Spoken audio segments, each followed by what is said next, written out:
ఉండాలని ఇవాళ మేము కోరుకుంటున్నాం. కేసీఆర్ ఏమో ఆడబిడ్డలకు పెత్తనం వస్తే తాగుబోతోళ్ళు ఉండరు, తాగుబోతోళ్ళు లేకపోతే ఆయన సంఘాన్ని కోల్పోతా అని ఆయన అనుకుంటున్నాడు. ఎందుకంటే ఈ రాష్ట్రంలో తాగుబోతుల సంఘానికి ఏకగ్రీవ అధ్యక్షుడు ఎవడని ఉన్నాడా అంటే ఆయన కేసీఆర్. ఈ వేదిక మీద నిఖత్ జరీన్ ఉన్నది, ఆ అమ్మాయి బాక్సింగ్కు ఛాంపియన్. ఈషా సింగ్ ఉన్నది, ఆ అమ్మాయి స్పోర్ట్స్కు ఛాంపియన్. అదేవిధంగా దీప్తి అని వరంగల్ నుంచి పారామెడికల్లో కాంస్య పథకం తెస్తే ఈరోజు ప్రభుత్వ ఉద్యోగం ఇచ్చినాం. వాళ్ళందరూ క్రీడలకు, సానియా మిర్జా టెన్నిస్కు బ్రాండ్ అంబాసిడర్. ఇట్లా చెప్పుకుంటూ పోతే ఒక్కొక్కరు ఒక బ్రాండ్కు అంబాసిడర్లు. కానీ మన కేసీఆర్ దేనికి బ్రాండ్కి అంబాసిడర్ అయ్యా? ఫుల్కో ఆఫ్కో బ్రాండ్ అంబాసిడర్ ఆయన. అందుకే ఈ రాష్ట్రాన్ని మొత్తం ఒక తాగుబోతుల సమూహంగా మార్చి ఊర్లూరులో బెల్ట్ షాపులు తెచ్చి మందులని మనుషుల్ని మందులో మత్తులో ముంచి ఆలోచన చెయ్యకుండా చేసి అధికారంలో కూర్చోవాలి అనుకున్నాడు. కానీ తెలివిగల తెలంగాణ ప్రజలు తేరుకున్నారు, దిమ్మ తిరిగే జవాబు ఇచ్చిండ్రు. ఇవాళ ఆయన అంటున్నాడు ఏం కోల్పోయినరో తెలిసిందని. ఏం కోల్పోలేదు కేసీఆర్ గారు, మీరు ఆ ఫామ్ హౌస్లోనే ఉండండి, కావాలంటే వైన్ షాప్ అని చెప్తా, కావాల్సినప్పుడల్లా సీసాలు నీకు అందిస్తూనే ఉంటాడు. ఆ బిల్లు కూడా నువ్వు కట్టకు, మా వాళ్ళు కడతారు, మా పిల్లలు కడతారు. నీ ఇంట్లో 4 పదవులు కోల్పోయారు తప్ప తెలంగాణ సమాజం ఏం కోల్పోలే. నీ నౌకరి పోతే తెలంగాణ నిరుద్యోగ యువకులకు, నీ తండ్రి కొడుకుల నౌకరి ఊడగొడితే తెలంగాణ నిరుద్యోగ యువకులకు 10 నెలల 50,000 ఉద్యోగాలు ఇచ్చిన ప్రభుత్వం ఈ దేశంలో ఏదైనా ఉంది అంటే అది ఇందిరమ్మ ప్రభుత్వం.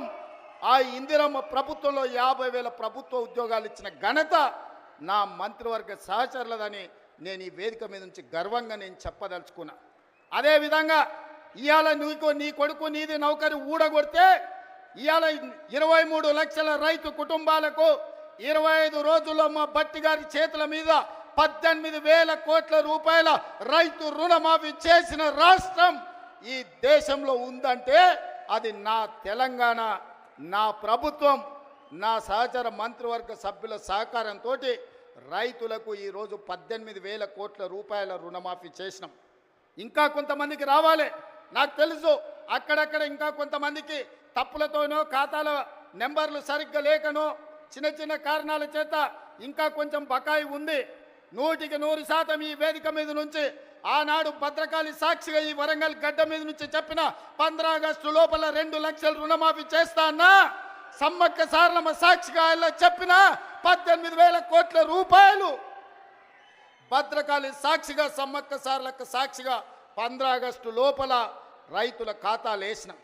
ఇవాళ కూడా నేను మాట ఇస్తున్నా, ఈ వరంగల్ గడ్డ మీద నుంచి మాట ఇస్తే తల తెగిపడ్డా మడమ తిప్పకుండా ముందు నిలబడే లక్షణమున్న కాంగ్రెస్ పార్టీ కార్యకర్తను అందరి రైతులకు రుణమాఫీ చేసే బాధ్యత నాది.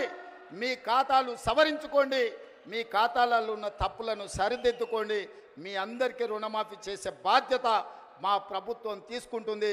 ఎవడో తప్పుడు మాటలు చెప్తే నమ్మకండి, మీకు అండగా నిలబడతా. 10 ఏళ్లలో వాళ్ళు చెయ్యండి, 1,00,000 రూపాయలు చేస్తామని 10 ఏళ్లలో 4 విడతలని ఎవరికి చేసిండ్రో అసెంబ్లీలో చర్చ పెడదాం, రమ్మను బిల్లారంగా ఎవరు వస్తారో చర్చకు. కానీ 10 నెలల మన ప్రభుత్వం చేస్తే 10 ఏళ్ళు వాళ్ళు చేయలేని పని మనం చేసినాము. అభినందించడానికి నోరు రాకపోయింది, కానీ రోజు కాళ్ళలో కట్టెబెట్టాలని కట్టెలు తీసుకొని తిరుగుతారు బిల్లారంగాలు ఇద్దరు.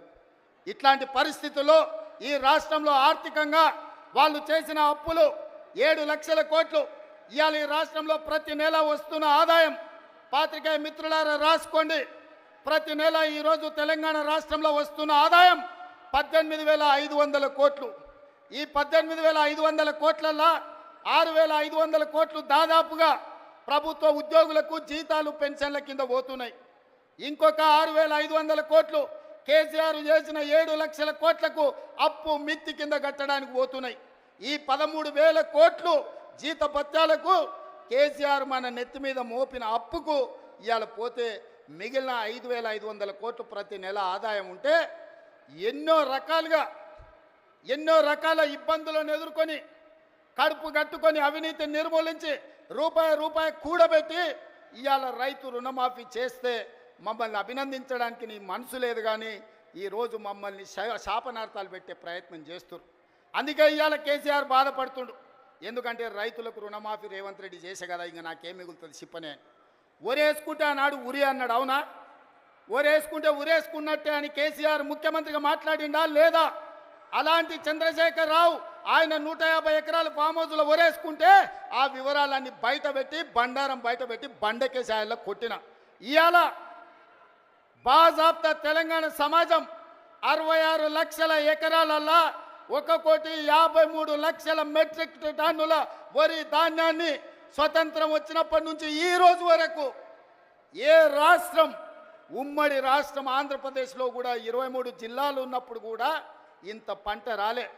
ప్రపంచ రికార్డు ఇవాళ తెలంగాణ రాష్ట్రం 66 లక్షల ఎకరాలలో 1,53,00,000 మెట్రిక్ టన్నుల వరి ధాన్యాన్ని పండిస్తే ఎంఎస్పి ఇవ్వడమే కాదు, సన్న వడ్లకు 500 రూపాయల బోనస్ ఇచ్చి కొంటున్న రాష్ట్రం ఈ దేశంలోనే తెలంగాణ రాష్ట్రం ఉంది. రైతులను ఆదుకున్న ప్రభుత్వం ఇందిరమ్మ రాజ్యంలో ప్రజా ప్రభుత్వం అని నేను చెప్పదలుచుకున్నా. ఇవన్నీ కోల్పోయిన టాన్ కేసీఆర్ని అడుగుతున్నా, నీ దుఃఖమేందో నీ బాధ ఏందో నువ్వు చెప్పింది నిజమైతే రా, అసెంబ్లీలోకి రా, చర్చ పెడదాం. తారీఖు నిర్ణయించు చంద్రశేఖరరావు, ఏ రోజు చెప్తావో ఏ సమయం చెప్తావో ఆ రోజు అసెంబ్లీ పెడతా రా. నువ్వు ఓడితే ఇంట్లో పోయి బంతవా? రాహుల్ గాంధీని చూసి సిగ్గు తెచ్చుకో. 3 సార్లు ఓడిపోయినా ప్రతిపక్ష ఉండి కన్యాకుమారి నుంచి కశ్మీర్ వరకు 150 రోజులు 4,000 కిలోమీటర్లు మండు టెండల్లో మంచు